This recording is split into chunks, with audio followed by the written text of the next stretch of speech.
Hey, pushing that new little video. On this one, I want to kind of expand a little bit on the last video I did on the basic stuff, and kind of introduce a few new concepts that I don't see much talk about in infectious disease, and so that my next few videos on the series makes a little bit more sense. The picture that you see right now, you'll see I have a link at the bottom. It's a pretty good article on the complexity on how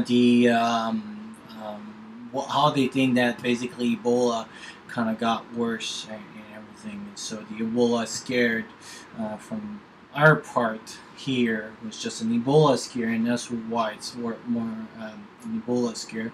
But in Africa was a real epidemic or outbreak again, because it didn't go pandemic, so it was an epidemic.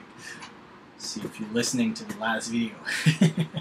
But basically, this is a little bit the transmission, and I mentioned a little bit in the past video.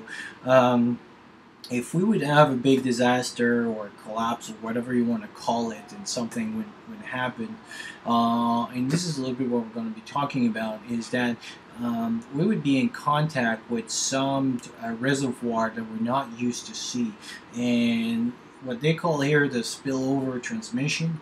This is what I'm afraid that we would be seeing, because we would be doing things that we're not used to do, and be in contact with either people or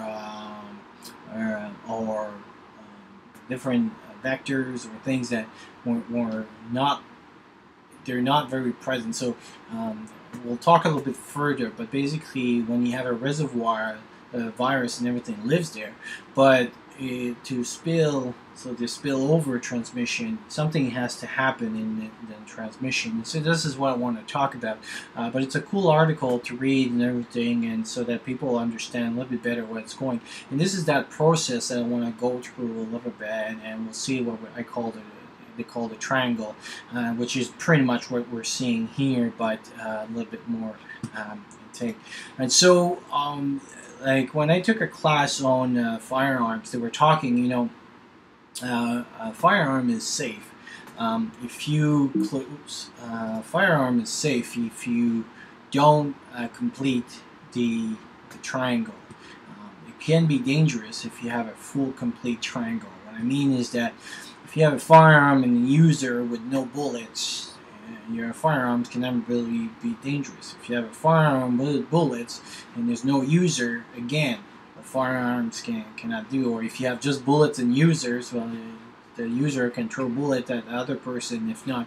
But to have a full, complete danger with the firearms, or you know, there's a possible danger, is that you have to close the triangle. And why I wanted to talk about that is that basically in disease it's the same thing, and there's a difference between also disease and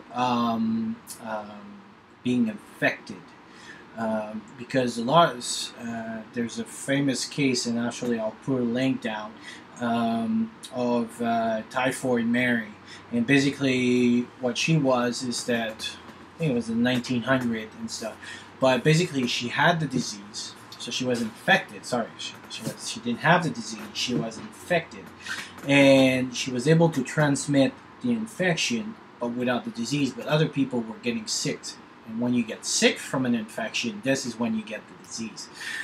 So this is the triangle, a little bit the same thing that we were talking a little bit, and that's what we're going to talk a little bit more. And so basically, in that triangle, to close it, you have to have a nose, which is us. Most of the time, the agent, and what kind of bacteria and everything in the environment. And so again, if you have an agent with no hosts, it doesn't matter. I mean, the contact. So if you have like something in the forest, but you're not in the forest, the agent in the environment can be very prominent, but until you go to the forest, you cannot get that infection.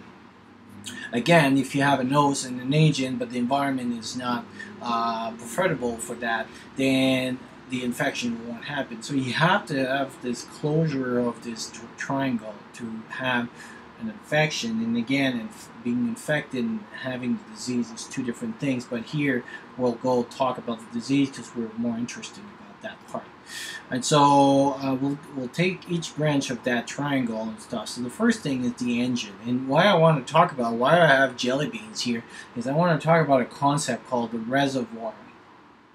And why do I want to talk about reservoir?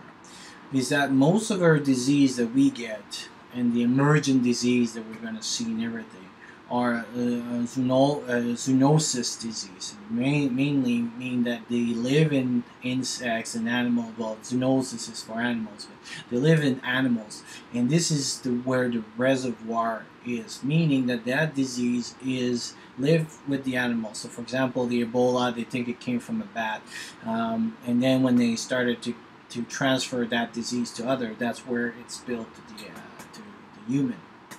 But you have to have the reservoir. So, for example, here, disease red and jelly beans red could represent one virus or bacteria or whatever you want to talk about, or the green, and the green would be another one. Well, until they spill, so when you saw like the bottle opens and they spill over, that disease is well conserved and everything, but it has to spill over to be reserved. So the reservoir can stay there, and that's like Ebola. They think that it's been living for a long period of time, but until it spill over to the human, it just existed, but it was not in us. And so this is what I talk about the agent, is that you have to have that in the reservoir. And why is it important is because can we get the black bean or the purple beans? No. The disease has to be reservoir. They has to be present in an environment first so that we can have a case. For example, some disease, so again the agent, some virus will be brought by tourists, but this is what they call the reservoir.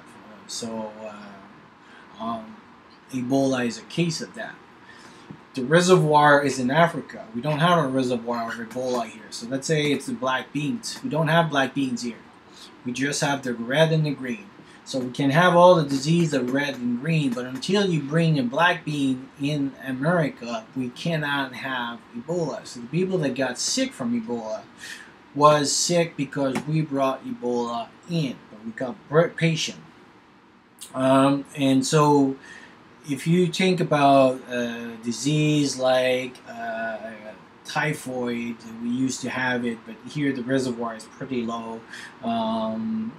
Malaria, that's a reservoir that's pretty low here. Most of the people that have the case here, they come from another country, or they're traveling, or so they went to Africa, or they went to India, or they went somewhere and they brought it back here. And so bigger is your reservoir, more chance you have. So more of the so for example, here I have more chance of getting the green disease than the red disease, because my reservoir of green is bigger than my reservoir of red. But it doesn't mean I cannot get the red, but there's more chance of me getting the green than the red. So the agent is really important, and you have to understand that, is that the reservoir and how it's transmitted and everything, it's pretty important stuff. And so this is where, for example, in the Ebola case, this is where it was more scary on our side. First, we didn't have the reservoir, and second, it was just transmittable by contact, and very in contact like with fluids. So if you were in the airplane and everything, and usually just by the time they were very sick, that's where they were producing all the things. But by the time they were just having a fever and mild symptoms, they were apparently not that infectious. So again, the property of the agent will tell you what kind of thing. Versus measles, if we would be a case of measles, measles is airborne, so it's very easy to propagate it. Flu, why is it flu? So even it's less of a killer than Ebola. I think Ebola, I forgot the percentage of but it's a very high percentage, but it's not easily transmissible because you have to be in contact with large fluids and everything. So if you use the proper infection control measure, you're okay. But flu, I mean, if I just sneeze and I touch a surface, it lives there, and then somebody else touch it and everything. If I'm in the area and everything near this person, then I can get it. So the proper infection control measure are airborne, and airborne doesn't mean, a lot of people confuse those two, but basically airborne means that if I am in the same room, even behind the person, I can get it. And people were like, well, Ebola is airborne. No, Ebola became droplet when they were very sick, because if I vomit and little particles live, and I aspirate that particles, yes, but that's not airborne, that's droplet, because the little particle lives in the air, and if I aspirate at the same time, then it's safe, but that droplets would go down. Airborne means that it lives in the air, so as soon as I go into that room, if that person is still breathing, those particles all are so small that they just fly in the air. So that's the difference between airborne and droplet. Contact, even there's two different contact. There's contact, if I have a rash or something and I touch this rash, so for example MRSA is contact, but GI contact is different, meaning that contact, I can wash my hands with alcohol, the alcohol, and it will kill. But most of the disease that are GI contact, you have to clean your hands with soap, not alcohol. Why soap? Is that because alcohol doesn't kill a lot of the C. diff is not killed by alcohol, and there's a few of those others that are not killed by alcohol. So when I get into GI contact, I have to clean my hands with soap. I cannot clean just with the alcohol like I can do with contact. I have to do it with soap. So that's why in the hospital we have a special one for contact and GI contact. This is why, because any surface or anything that I touch, I can get the disease, and if I just use alcohol and I think my hands are clean, they're not. I have to use soap for